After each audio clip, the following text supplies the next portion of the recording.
Olá, meus irmãos e amigos, tudo bem? A graça do Senhor seja com todos. Chamo sua atenção para a palavra de Deus e quero avançar aqui falando dentro do tema comunhão. Um desafio para a igreja atual. E eu separei aqui, elaborei 10 fatores que estragam a comunhão entre os irmãos.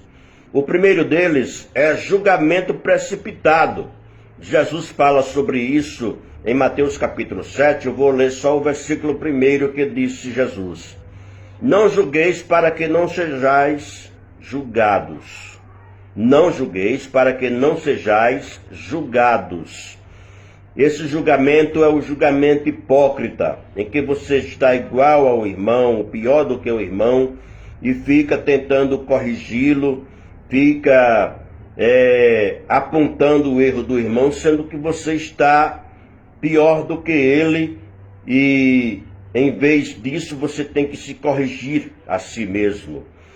O segundo fator que traz estrago na comunhão entre os irmãos é intolerância, conforme Romanos, capítulo 15, versículo 1 nos diz: Mas nós que somos fortes devemos suportar as fraquezas dos fracos e não agradar a nós mesmos. Paulo está aconselhando aos cristãos em Roma que suporte, seja tolerante com os fracos, aqueles que estão nos primeiros passos, dando os primeiros passos na fé, aqueles que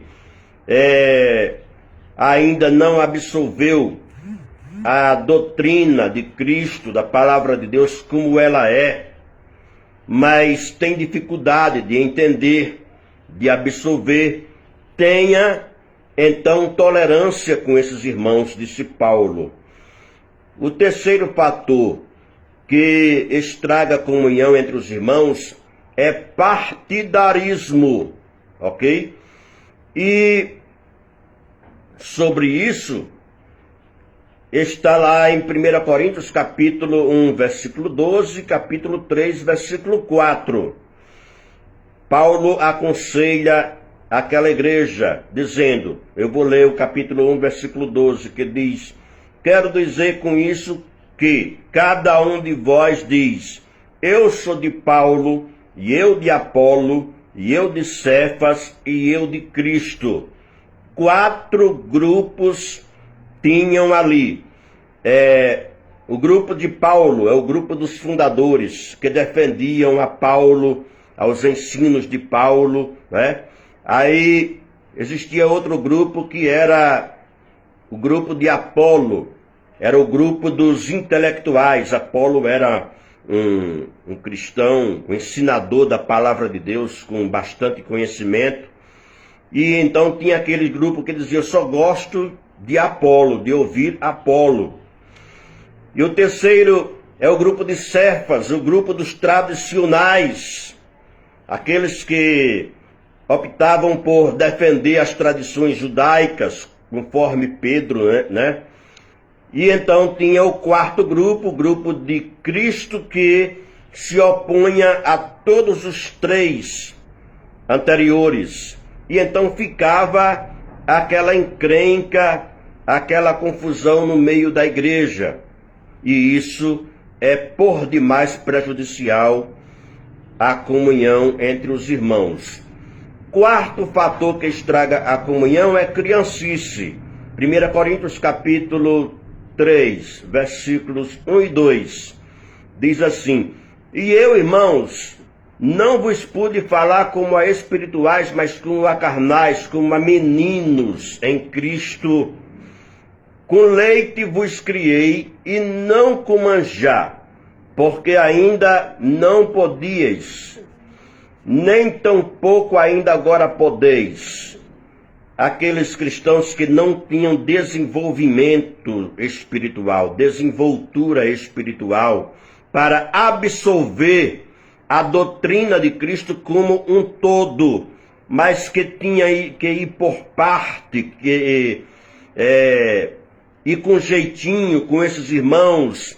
E Paulo está falando da pouca desenvoltura desses irmãos, e que tinha que ter todo um cuidado para que não houvesse estrago na comunhão entre os irmãos ali em Corinto, coisa que já era um assunto que realmente, digamos, de grande valor, porque aquela igreja era uma igreja de muitos problemas. Agora, quinto fator que estraga a comunhão é a carnalidade. Conforme 1 Coríntios capítulo 3, versículo 3. Porque ainda sois carnais, pois havendo entre vós invejas, contendas, dissensões, não sois porventura carnais? E não andais segundo os homens? Carnalidade é andar conforme a sua própria natureza e não no espírito. Crente espiritual, ele não tem esses sintomas de invejas, contendas, dissensões, coisas que haviam na igreja de Corinto. E Paulo estava combatendo a carnalidade dos irmãos ali. Sexto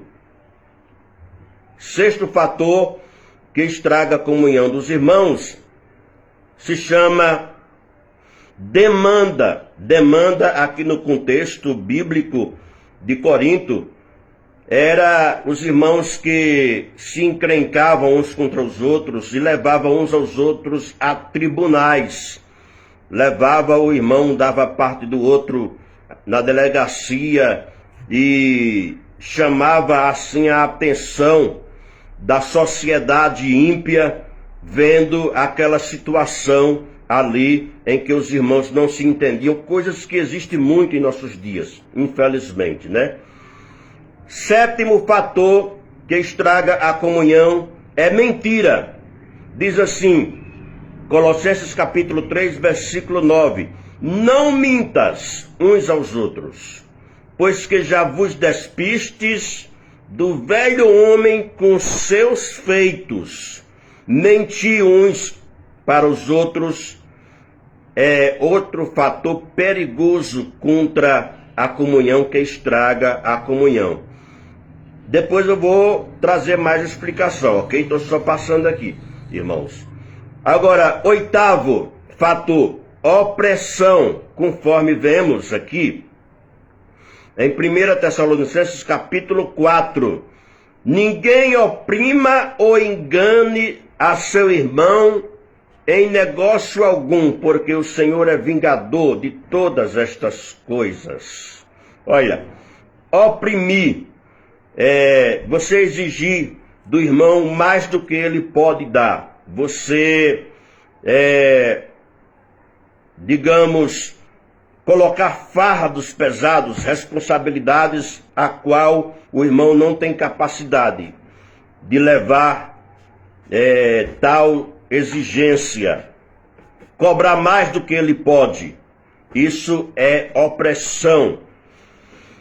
E o nono se chama engano. Diz assim, ninguém engane. Engano é um resultado de mentira. Quando você mente, você engana. Ninguém oprima ou engane o seu irmão em negócio algum. Aquela coisa de lesar o outro, de tirar vantagem em cima do outro, ter proveito, nem que ele tenha prejuízo, né? Décimo é difamação. Tiago capítulo 4 e versículo de número 11.